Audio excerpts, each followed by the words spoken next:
Rubén. Agraïs que hagin parlat abans l'Usa i Marian perquè estan alguns, i fins i tot en els antípodes, i han fet un pacte que és el que més m'ha sorprès a mi, no? I nosaltres votarem en contra, en primer lloc, per la contradicció que suposa el títol de la moció, no? Diu per un pacte, i com ha dit Marian, tota l'exposició de motius és dir que l'esquerra volem un projecte d'enginyeria social i ficar-se en el PSOE. Sempre estem barallant-nos, nosaltres sí no pintem res, però ja el que veiem és que no es busca cap pacte, sinó simplement un enfrontament polític. I en segon lloc, perquè entenem que el títol mateix és contradictori en una de les propostes que presenta el Partit Popular. Volen un pacte mentre el que volen és exigir que es compleixi la LOMQE. Com tots sabeu, la LOMQE es va aprovar en el Parlament espanyol amb els únics vots del Partit Popular. És la primera llei educativa que sols aprova el partit de govern, fent ús, això sí, de la seva majoria absolutíssima.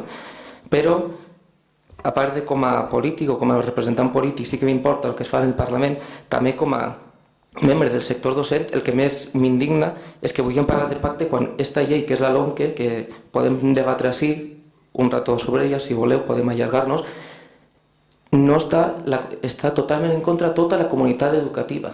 Heu fet una llei a esquenes de la comunitat educativa i voleu vindre així a parlar de pacte.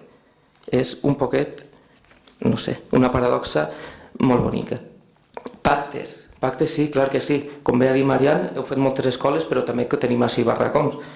Nosaltres vam demanar, quan estàvem en les escoles valencianes l'any passat, que ens diguéreu quan costava les instal·lacions i els lloguers dels barracons. Després de moltes denúncies, perquè com bé sabeu se'ns ha negat moltes vegades la informació, vam saber que valia 54 milions d'euros la instal·lació i el manteniment dels barracons des de l'any 2007 a l'any 2014.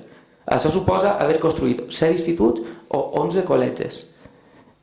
Parlem de pacte, parlem d'això. Parlem de pacte, parlem de no fer retallades. Parlem de no muntar la ràtio d'alumnes en classe. Perquè volem que els nostres alumnes aprenguen, sí, però creieu que 40 persones, 40 alumnes ficats en una classe van aprendre millor? I em pareix que estem posant les condicions perquè no puguen aprendre. I l'últim motiu, que és el del decret de plurilingüisme, ho ha explicat també molt bé l'USA, el que es basa la inversió, que no es basa en imposar res, sinó que es basa verdaderament en una cosa que diu la seva moció, que és l'equitat.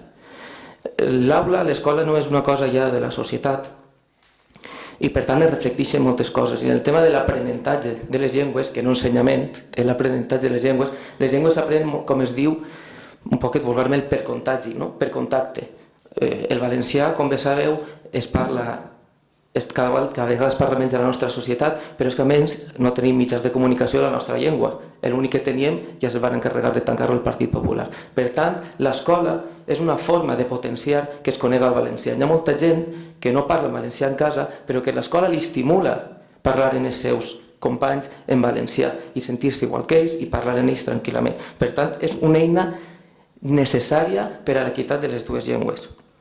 Per altra banda, ser totalment bilingüe des de xicotet ajuda a aprendre altres llengües, per exemple l'anglès o el xinès, com volia el senyor Font-de-Mora fa uns anys, que també estudiarem anglès, xinès i més coses.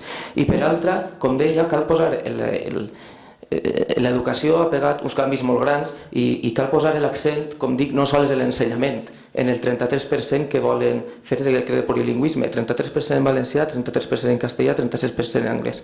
Ensenyar es poden ensenyar moltes coses, un professor pot estar dient moltes coses. En el que es basa l'educació del segle XXI és l'aprenentatge i en el que dubten molts informes que ha donat l'USA és que pugui haver un aprenentatge de tantes llengües tenint aquest 33%. Solament. També crec que cal respectar de quan en quan l'Estatut d'Autonomia de la Comunitat Valenciana o del País Valencià, que diu que el valencià hi ha que potenciar-lo i conservar-lo. I el que s'està intentant, com bé s'ha dit així, és arraconar-lo a un costat. Per què? Perquè no és llengua de ciència, diuen. I això m'ho han dit a mi a la universitat, fa 2 anys, no en el segle passat.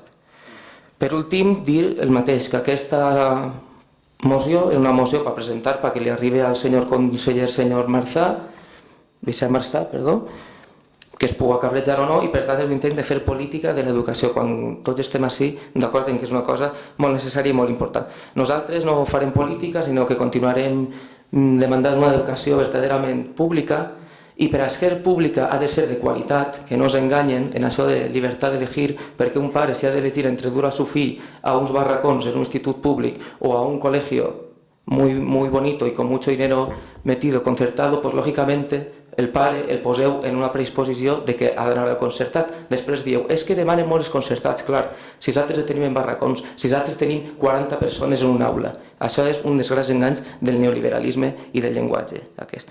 I com dic, una educació pública de qualitat, gratuïta, laica, que no se'ns oblide, laica, en valencià, multicultural i multilingüe.